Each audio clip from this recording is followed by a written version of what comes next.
네, 6.13 지방선거는 끝났지만 끝나지 않은 게 있습니다. 바로 선거사범 수사인데요. 로인사이드 정순영 기자 나와 있습니다.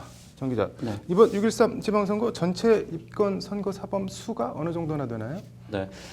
대검 공안부가 오늘 6.13 지방선거 선거사범 현황을 발표를 했는데요. 네.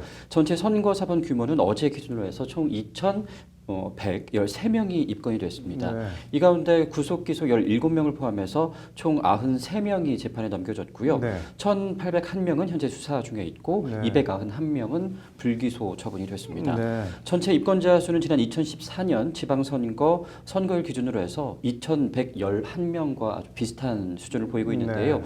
구속자 수는 17명으로 지난 지방선거의 50명에 비하면 3분의 1 정도가 줄어들었습니다. 네. 광역단체장 당선자 가운데서도 입건된 당선자들이 있나요? 네, 전국 17개 광역단체장 당선자 가운데 절반이 네. 넘는 9명이 이번에 네. 선거법 위반으로 입건이 됐습니다. 이 가운데 한 명은 불기소 처분을 받았지만 다른 8명에 대해서는 현재 수사가 진행 중인 상황인데요. 네. 선거법 위반으로 당선인이 100만 원 이상의 그런 형을 확정을 받으면 당선이 무효로 되기 때문에 이번 검찰 수사 결과에 따라서 재선거 등 후폭풍이 예상이 되는 상황이기도 합니다. 네. 또 교육감의 경우엔 전국 17곳 가운데 3분의 1인 6명이 입건이 돼서 수사가 진행 중인 상황인데요. 네. 네, 기초단체장 당선자는 총 72명이 입건이 돼서 수사가 진행 중에 있습니다. 선거사범 적발 유형 어떤 혐의들이 제일 많나요? 네, 이른바 가짜 뉴스라고 하죠. 거짓말 네. 사범이 총 38.4%로 가장 많았습니다. 네. 그 뒤를 이어서 전통의 선거 사범이죠. 군품 사범 18.2%, 여론조사 조작 사범 5.9%, 공무원 선거 개입 사범이 3.4% 순 등으로 나타났습니다. 네, 가짜 뉴스 등 거짓말 사범이 제일 많은 게 눈에 띄네요. 네, 지난 2014년 지방선거와 비교를 해봤을 때 네. 전체 선거 사범 입건 수는 단 2명밖에 차이가 나지 않습니다. 네. 하지만 가짜 뉴스 등 거짓말 사범은 총 20% 넘게 증가한 것으로 나타나고 있는데요. 네. 일단 검찰이 가짜 뉴스 전담팀까지 꾸려서 발본 세곤에 나선 게 직접적인 영향을 끼쳤을 것이다라는 분석이 나오고 있습니다. 네.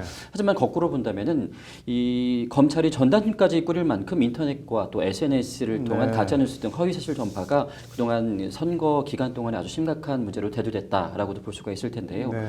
특히 전국 단위 선거인 대선과 총선과 달리 지방선거의 경우에는 언론을 통해서 제공되는 정보가 상대적으로 적을 수밖에 없기 때문에 네. 이와 같은 가짜 뉴스가 기승을 부릴 수밖에 없는 그런 상황이었다라고도 볼 수가 있겠습니다. 네. 대검의 한 관계자는 유권자들의 민의를 왜곡하는 가짜 뉴스 등 거짓말 사범 및 여론조사 조작 사범에 대해서는 과학 수사 역량을 총동원해서 철저하게 수사하겠다라고 강조하기도 했습니다. 네. 앞으로 수사 일정 등은 그럼 어떻게 되나요? 네, 선거사범의 경우에는 공소시효가 6개월인데요. 네. 검찰은 선거사범 수사를 위해서 공소시효가 만료가 되는 12월 13일까지 비상근무 체계를 유지를 하면서 네. 수사와 기소에 만전을 기하고 선거 범죄를 뿌리 꽂겠다는 입장을 밝히고 있습니다. 네. 뭐 마지막으로 하나만 더 그 선거 사범은 아니지만 김경수 경남지사 당선자 드루킹 특검 수사 이거는 뭐 어떻게 돼가고 있나요? 네, 드루킹 특검 허익범 특별검사가 오늘 오후에 간단하게 네. 기자 간담회를 가졌습니다. 말 그대로 원론대로 수사를 하겠다라는 입장이었는데요. 네. 원론적인 말밖에 할 수밖에 없다. 또 필요하면 조사를 하는 거고 필요성 여부는 수사를 개시해봐야 한다라는 것이 네. 허 특검의 입장이었습니다.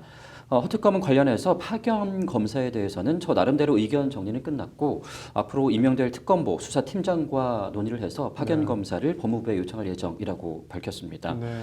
특검보는 연수원 19기 김대우 변호사 등 총 6명을 추천을 했는데요. 문재인 대통령은 내일까지 특검보 3명을 임명을 해야 됩니다. 네. 뭐 모쪼록 그게 누가 됐든 뭐 범죄 혐의에 대해서는 철저한 수사와 기소 그리고 공정한 재판이 이루어졌으면 좋겠네요. 오늘 잘 들었습니다.